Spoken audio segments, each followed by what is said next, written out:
دختران و پسران 8 بار تاج را سرنگون کرد. زنگ زد سوار من کردن، چشم من بستم بردن اونجایی که باید نمیرفتم. دیگه بقیهش با خودتون.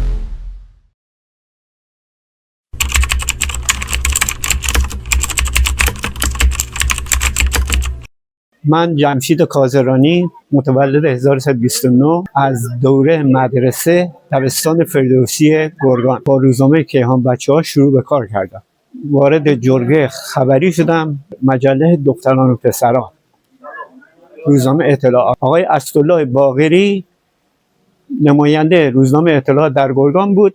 منو در مجله دختران و پسران با حکمی که داد مشغول به کار کرد. خبرنگارای جوانی که میبینم هر کدومشون برای یک سایت و برای یک مجله خاص. اون موقع من و امثال منی که اونجا فعالیت گزارش و خبر داشتیم در تمام زمینه‌ها کار میکردیم. فرهنگی، ورزشی، هنری، اجتماعی. یک مسابقه بود بین تیم کلونی گرگان، منتخب گرگان با تاج سابق. 8 تا کلونی گرگان به استقلال که تاج سابق بود گل زد. شبش یه چیزی نوشتم فرستادم تهران که این مشکلات به وجود. گفتم که گرگانیا 8 بار تاج را سرنگون کردن.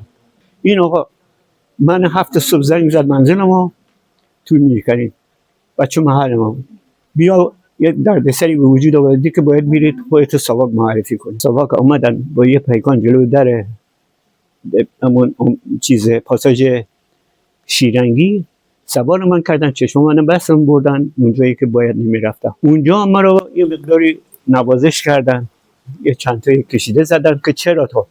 گفتم بابا دروغ که نمیشتم که این اتفاقی که ورزشی که افتاد، من یه خبرنگار هستم که تو همه زمینه‌ها کار میکنم.